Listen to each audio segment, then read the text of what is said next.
जय भीम दोस्तों। बाबा साहेब अंबेडकर ने कहा था, अगर दलित पिछड़े आदिवासियों को मान सम्मान और स्वाभिमान का जीवन जीना है तो शोषण पर आधारित हिंदू धर्म को छोड़कर बौद्ध धर्म अपनाना होगा। तभी बहुजन समाज के लोग अपना सामाजिक, आर्थिक, राजनीतिक और धार्मिक विकास कर सकते हैं। संविधान लागू होने के 75 साल बाद एक ऐसी घटना जिसने पूरे देश को स्तब्ध कर दिया है। इटावा की वह घटना जिसने न केवल समाज के माथे पर शर्मिंदगी का टीका लगाया बल्कि भारत के संविधान की आत्मा को भी झकझोर कर रख दिया, एक ऐसी कड़वी सच्चाई को उजागर करती है जो आज भी हमारे समाज की जड़ों में गहरे तक धंसी हुई है। यह घटना केवल एक कथावाचक के अपमान की कहानी नहीं है, बल्कि यह उस मानसिकता की क्रूरता को दर्शाती है जो जाति के नाम पर इंसान को इंसान नहीं समझती। यादव समाज के कथावाचकों के साथ हुई यह बर्बरता, उनका सिर मुंडवाना, उन पर मूत्र छिड़कना और यह कहना कि अब तुम पवित्र हो गए, ये सिर्फ एक शारीरिक हमला नहीं, बल्कि एक पूरे समुदाय के सम्मान, स्वाभिमान और मानवता पर प्रहार है। यह घटना हमें उस काले सच से रूबरू कराती है कि संविधान के लागू होने के 75 साल बाद भी भारत में जातिवाद का जहर न केवल जीवित है, बल्कि वह अपनी पूरी ताकत के साथ समाज को निगल रहा है। यह घटना उस दर्द को बयां करती है जो दलित, पिछड़े और बहुजन समुदायों के दिलों में सदियों से पल रहा है। जब एक कथावाचक जो भगवत कथा के माध्यम से आध्यात्मिकता और भक्ति का संदेश दे रहा था, केवल इसलिए अपमानित किया जाता है क्योंकि वह यादव समाज से था, तो यह सवाल उठता है कि क्या हमारा समाज वाकई में उस समानता की ओर बढ़ रहा है जिसका सपना बाबा साहब भीमराव अंबेडकर ने देखा था? क्या हमारा संविधान, जो हर नागरिक को सम्मानपूर्वक जीने का अधिकार देता है, केवल कागजों तक सीमित रह गया है? यह घटना हमें उस क्रूर सच्चाई से रूबरू कराती है कि कुछ लोग जो खुद को धर्म के ठेकेदार मानते हैं, हिंदू कर्मकांडों को केवल ब्राह्मणवादी सीमाओं में बांधना चाहते हैं। उनके लिए कथा सुनाना, पूजा करना या भक्ति का मार्ग अपनाना केवल एक विशेष जाति का विशेषाधिकार है। यह मानसिकता न केवल संविधान के खिलाफ है, बल्कि मानवता के मूल सिद्धांतों के खिलाफ भी है। जब हम इस घटना की गहराई में जाते हैं, तो यह स्पष्ट हो जाता है कि यह सिर्फ एक व्यक्ति या एक समुदाय के खिलाफ अत्याचार की कहानी नहीं है। यह उस व्यवस्था की कहानी है जो सदियों से चली आ रही है। मनुवाद की वह व्यवस्था जो इंसान को इंसान नहीं, बल्कि उसकी जाति के आधार पर आंकती है। इटावा में जो हुआ, वह केवल एक कथावाचक का अपमान नहीं था। यह उस सोच का प्रदर्शन था जो दलित, पिछड़े और बहुजन समुदायों को हर कदम पर दबाने की कोशिश करती है। सिर मुंडवाना, नाक रगड़वाना और मूत्र छिड़कना, यह केवल शारीरिक क्रूरता नहीं, बल्कि आत्मा को कुचलने की कोशिश थी। यह उस मानसिकता का प्रतीक है जो कहती है कि तुम्हारी जाति तुम्हें वह सम्मान नहीं दे सकती जो तुम्हारे कर्म, तुम्हारी भक्ति या तुम्हारी मेहनत ने कमाया। यह वही मानसिकता है जिसके खिलाफ बाबा साहब ने अपनी पूरी जिंदगी लड़ाई लड़ी। बाबा साहब भीमराव अंबेडकर ने अपनी दूरदर्शिता से यह समझ लिया था कि हिंदू धर्म की जातिवादी व्यवस्था दलित और पिछड़े समुदायों को कभी भी बराबरी का हक नहीं देगी। उन्होंने देखा कि मनुवाद की जड़ें इतनी गहरी हैं कि यह व्यवस्था हर उस व्यक्ति को दबाने की कोशिश करती है जो ब्राह्मणवादी ढांचे से बाहर है। यही कारण था कि बाबा साहब ने हिंदू धर्म को छोड़कर बौद्ध धर्म को अपनाया। उन्होंने बौद्ध धर्म को इसलिए चुना क्योंकि यह करुणा, मैत्री और भाईचारे का धर्म है। यह वह धर्म है जो इंसान को उसकी जाति, उसकी पृष्ठभूमि या उसके सामाजिक स्थान के आधार पर नहीं आंकता। बौद्ध धर्म में हर व्यक्ति बराबर है, हर व्यक्ति का सम्मान है और हर व्यक्ति को अपने स्वाभिमान के साथ जीने का अधिकार है। बाबा साहब ने कहा था कि अगर दलित और पिछड़े लोग सम्मान और स्वाभिमान की जिंदगी जीना चाहते हैं, तो उन्हें हिंदू धर्म की उन रूढ़ियों को छोड़ना होगा जो उन्हें केवल अपमान और शोषण की ओर ले जाती हैं। इटावा की घटना उस चेतावनी का जीवंत उदाहरण है जो बाबा साहब ने हमें दी थी। आज भी जब कोई यादव, दलित या बहुजन व्यक्ति हिंदू धर्म के कर्म कांडों में हिस्सा लेने की कोशिश करता है, तो उसे न केवल अपमानित किया जाता है, बल्कि उसे यह बताया जाता है कि वह इस योग्य ही नहीं है। यह वही मानसिकता है जो मनुस्मृति में लिखी गई थी, वह किताब जो समाज को जातियों में बांटकर एक वर्ग को हमेशा दबाने की वकालत करती है। लेकिन सवाल यह है कि आखिर कब तक यह मानसिकता हमारे समाज को खोखला करती रहेगी? आखिर कब तक हम अपने ही भाइयों को उनकी जाति के आधार पर अपमानित करते रहेंगे? क्या यह वही हिंदू धर्म है जिसकी बात हम गर्व से करते हैं? क्या यह वही धर्म है जो एकता और भाईचारे की बात करता है? नहीं, यह हिंदू धर्म नहीं, बल्कि ब्राह्मणवाद की वह काली छाया है जो समाज को बांटने और कमजोर करने का काम करती है। इस घटना का दर्द केवल उस कथावाचक तक सीमित नहीं है जिसके साथ यह बर्बरता हुई। यह दर्द उस हर व्यक्ति का है जो अपने सम्मान के लिए लड़ रहा है। यह दर्द उस हर दलित, पिछड़े और आदिवासी का है जो अपने हक के लिए आवाज उठाता है, लेकिन उसे हर बार दबा दिया जाता है। यह दर्द उस संविधान का है जो समानता की बात करता है, लेकिन जिसके लागू होने के 75 साल बाद भी समाज में समानता का सपना अधूरा है। यह दर्द उस मां का है जिसके बेटे को केवल इसलिए अपमानित किया गया क्योंकि वह एक विशेष जाति से नहीं था। यह दर्द उस बहन का है जिसके भाई को जमीन पर नाक रगड़ने के लिए मजबूर किया गया। यह दर्द उस समाज का है जो अपने ही लोगों को अपनाने के बजाय उन्हें ठुकरा देता है। बाबा साहब का अंबेडकरवाद इस दर्द का जवाब है। उनका दर्शन हमें सिखाता है कि सम्मान और स्वाभिमान किसी की जन्मजात जाति से नहीं, बल्कि उसके कर्मों, उसकी मेहनत और उसकी मानवता से आता है। अंबेडकरवाद हमें बताता है कि हमें उस व्यवस्था को चुनौती देनी होगी जो हमें बांटती है। हमें उस मनुवाद को खत्म करना होगा जो हमें गुलाम बनाए रखना चाहता है। हमें उस ब्राह्मणवादी सोच को उखाड़ फेंकना होगा जो कहती है कि कथा सुनाने, पूजा करने या सम्मान के साथ जीने का हक केवल एक विशेष वर्ग को है। बाबा साहब ने हमें एक रास्ता दिखाया, बौद्ध धर्म का रास्ता, जो करुणा और समानता का रास्ता है। उन्होंने हमें सिखाया कि हमें अपने स्वाभिमान के लिए लड़ना होगा और इसके लिए हमें उस व्यवस्था को छोड़ना होगा जो हमें केवल अपमान देती है। लेकिन आज भी दलित, पिछड़े और बहुजन समुदायों का एक बड़ा हिस्सा हिंदू धर्म की उन रूढ़ियों में फंसा हुआ है जो उन्हें शोषण और अपमान की ओर ले जाती हैं। वे खुद को हिंदू मानने पर तुले हुए हैं, ये सोचकर कि शायद एक दिन उन्हें इस व्यवस्था में बराबरी का स्थान मिलेगा। लेकिन इटावा की घटना हमें बताती है कि यह उम्मीद कितनी खोखली है। जब तक हम ब्राह्मणवादी व्यवस्था को चुनौती नहीं देंगे, जब तक हम मनुवाद को जड़ से नहीं उखाड़ेंगे, तब तक ऐसी घटनाएं होती रहेंगी।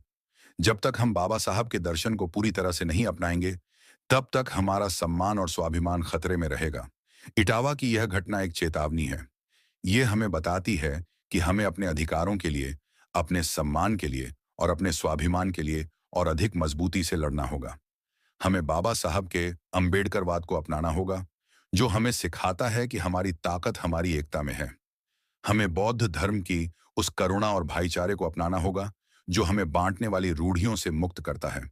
हमें यह समझना होगा कि हमारा सम्मान, हमारा स्वाभिमान और हमारा हक कोई हमें थाली में सजाकर नहीं देगा। हमें इसे छीनना होगा, नहीं हिंसा से, बल्कि ज्ञान से, एकता से और अपने दर्शन से। यह समय है कि हम अपने समाज को एक नई दिशा दें। यह समय है कि हम बाबा साहब के सपनों को साकार करें। यह समय है कि हम मनुवाद और ब्राह्मणवाद के खिलाफ एकजुट होकर लड़ें। इटावा की घटना हमें यह याद दिलाती है कि हमारी लड़ाई अभी खत्म नहीं हुई है। यह लड़ाई तब तक जारी रहेगी जब तक हर दलित, हर पिछड़ा, हर बहुजन और हर आदिवासी अपने सम्मान और स्वाभिमान के साथ जी नहीं पाता। बाबा साहब का अंबेडकरवाद हमें वह ताकत देता है, वह दर्शन देता है जो हमें इस लड़ाई में विजयी बना सकता है। आइए हम सब मिलकर उस दर्शन को अपनाएं, उस करुणा को अपनाएं और उस समानता को अपनाएं जो हमें एक बेहतर समाज की ओर ले जाए। आइए हम इटावा जैसी घटनाओं को एक सबक बनाएं, एक सबक जो हमें बताए कि अब और अपमान नहीं, अब और शोषण नहीं, अब केवल सम्मान, स्वाभिमान और समानता। जाति नफरत के इस अंधेरे में कुछ ऐसी आवाजें भी उठीं जिन्होंने न्याय और समानता की मशाल को और तेज किया। चंद्रशेखर आजाद, रावण और बहुजन समाज पार्टी की ओर से उठी ये आवाजें न केवल पीड़ितों के दर्द को बयां करती हैं, बल्कि एक ऐसे समाज की नींव रखने की कोशिश भी करती हैं जहां सम्मान और स्वाभिमान किसी की जाति से नहीं, बल्कि उसकी मानवता से तय हो। दूसरी ओर अखिलेश यादव का दोहरा चरित्र इस घटना के बाद और भी स्पष्ट हो गया, जिसने उनके कथित समानतावादी चेहरे की पोल खोल दी। चंद्रशेखर आजाद, रावण की प्रतिक्रिया इस घटना पर एक ऐसी चिंगारी है जो दलित, पिछड़े और बहुजन समाज के दिलों में न्याय की आग जला सकती है। उनकी आवाज में वह दर्द है जो हर उस व्यक्ति ने महसूस किया जिसने इस घटना को सुना। उन्होंने दोषियों के खिलाफ कड़ी से कड़ी कार्रवाई की मांग की, और यह मांग केवल एक नारा नहीं, बल्कि उस संविधान की रक्षा की पुकार है जो हर भारतीय को बराबरी का हक देता है। चंद्रशेखर की बातों में वह गुस्सा, वह आक्रोश और वह संकल्प झलकता है जो कहता है कि अब और बर्दाश्त नहीं। उनका कहना कि इस तरह की घटनाएं दिल को झकझोर देने वाली हैं, हर उस व्यक्ति के दिल की पुकार है जो जातिवाद के इस जहर से त्रस्त है। उनकी मांग कि भविष्य में ऐसी घटनाएं न हों, इसके लिए सरकार को तुरंत सख्त कार्रवाई करनी चाहिए। यह एक नेतृत्व की वह ताकत दर्शाती है जो समाज को बदलने का मादा रखता है। चंद्रशेखर आजाद रावण न केवल एक नेता हैं, बल्कि वे उस हर दलित, हर पिछड़े, हर आदिवासी के दर्द की आवाज हैं जो अपने सम्मान के लिए लड़ रहा है। उनकी यह प्रतिक्रिया हमें बाबा साहब अंबेडकर के उस दर्शन की याद दिलाती है जो कहता है कि हमें अपने हक के लिए लड़ना होगा, और यह लड़ाई तब तक जारी रहेगी जब तक हर व्यक्ति को बराबरी का हक नहीं मिल जाता। इसी तरह बहुजन समाज पार्टी ने इस घटना पर जिस तरह से पीड़ित कथावाचकों के समर्थन में अपनी आवाज बुलंद की, वह बसपा के उस मिशन को और मजबूत करता है जो दलित, पिछड़े और आदिवासी समाज के स्वाभिमान की रक्षा के लिए समर्पित है। बसपा के प्रमुख नेता रामजी गौतम और प्रदेश अध्यक्ष विश्वनाथ पाल ने दोषियों के खिलाफ सख्त कार्रवाई की मांग करके यह साबित किया कि बसपा केवल एक राजनीतिक दल नहीं, बल्कि सामाजिक परिवर्तन की एक क्रांति है। बसपा का यह कदम उस आंदोलन का प्रतीक है जो बाबा साहब के सपनों को साकार करने के लिए दिन रात जुटा हुआ है। बसपा का मिशन केवल सत्ता हासिल करना नहीं, बल्कि उस समाज को बनाना है जहां कोई भी व्यक्ति अपनी जाति के कारण अपमानित न हो। यह वह मिशन है जो हर दलित, हर पिछड़े, हर आदिवासी को एकजुट होने का आह्वान करता है। बसपा की यह लड़ाई उस संविधान की लड़ाई है जो कहता है कि हर व्यक्ति को सम्मानपूर्वक जीने का हक है। इस घटना पर बसपा का रुख हमें यह याद दिलाता है कि जब तक हम एकजुट नहीं होंगे, जब तक हम बाबा साहब के दर्शन को नहीं अपनाएंगे, तब तक ऐसी घटनाएं हमें अपमानित करती रहेंगी। बसपा का यह समर्थन पीड़ित कथावाचकों के लिए केवल एक सहारा नहीं, बल्कि उस पूरे समाज के लिए एक उम्मीद की किरण है जो जातिवाद के खिलाफ लड़ रहा है। लेकिन इस सब के बीच अखिलेश यादव का दोहरा चरित्र उस घाव पर नमक छिड़कने जैसा है जो इटावा की घटना ने दिया। एक ओर तो अखिलेश यादव समाजवादी पार्टी के कार्यालय में पीड़ित कथावाचकों का सम्मान करते हैं, और दूसरी ओर उनके हाल के बयान और व्यवहार उनके इस कदम को खोखला साबित करते हैं। संसद में बौद्ध मंत्री किरण रिजिजू को धमकाते हुए अखिलेश का कहना कि हम तुम्हें अपना मानते हैं, लेकिन तुम हमारे ग्रंथों को नहीं मानते, न केवल उनकी संकीर्ण मानसिकता को दर्शाता है, बल्कि यह भी दिखाता है कि वे हिंदू धर्म के ठेकेदार बनने की कोशिश कर रहे हैं। ये वही अखिलेश यादव हैं जो एक तरफ कथावाचकों का सम्मान करने का नाटक करते हैं और दूसरी तरफ उसी हिंदू पहचान को बढ़ावा देते हैं जो दलित, पिछड़े और बहुजन समाज को अपमानित करने का आधार बनती है। जब इटावा में कथावाचकों के साथ बर्बरता हुई, तो अखिलेश का यह दोहरा रवैया सामने आया। अगर वे वाकई में समानता और न्याय के पक्षधर होते, तो वे संसद में बौद्ध धर्म को अपमानित करने वाले बयान न देते। अगर वे वाकई में समाजवादी होते, तो वे उस हिंदूवादी मानसिकता का समर्थन न करते जो जातिवाद को बढ़ावा देती है। अखिलेश यादव का यह व्यवहार न केवल निराशाजनक है, बल्कि खतरनाक भी है। यह दिखाता है कि वे केवल वोट बैंक की राजनीति कर रहे हैं। एक तरफ दलित और पिछड़े समाज को लुभाने के लिए कथावाचकों का सम्मान का दिखावा, और दूसरी तरफ हिंदूवादी बयानों से उस मानसिकता को हवा देना जो इस तरह की घटनाओं को जन्म देती है। यह दोहरापन अखिलेश की विश्वसनीयता पर सवाल उठाता है। समाजवादी पार्टी का यह रवैया उस समाज के साथ धोखा है जो उनसे न्याय और समानता की उम्मीद करता था। अखिलेश का यह रुख हमें उस कड़वी सच्चाई से रूबरू कराता है कि कुछ लोग केवल सत्ता के लिए, केवल वोटों के लिए अपने सिद्धांतों से समझौता कर लेते हैं। जब कथावाचकों पर अत्याचार हुआ, तो अखिलेश को चाहिए था कि वे न केवल उनका सम्मान करते, बल्कि उस ब्राह्मणवादी मानसिकता के खिलाफ खुलकर बोलते जो इस घटना के पीछे थी। लेकिन इसके बजाय वे उसी हिंदूवादी पहचान को बढ़ावा देते रहे जो दलित और बहुजन समाज को दबाने का काम करती है। यह दोहरापन न केवल अखिलेश की कमजोरी को दर्शाता है, बल्कि यह भी दिखाता है कि वे बाबा साहब के दर्शन और संविधान की भावना से कितने दूर हैं। इटावा की घटना एक बार फिर हमें यह सोचने पर मजबूर करती है कि आखिर हमारा समाज कहाँ जा रहा है। यह घटना हमें यह याद दिलाती है कि हमें चंद्रशेखर आजाद, रावण और बसपा जैसे नेतृत्व और आंदोलनों का समर्थन करना होगा, जो सच्चे अर्थों में दलित, पिछड़े और आदिवासी समाज के लिए लड़ते हैं। हमें बाबा साहब के उस दर्शन को अपनाना होगा जो हमें एकता, समानता और स्वाभिमान की ताकत देता है।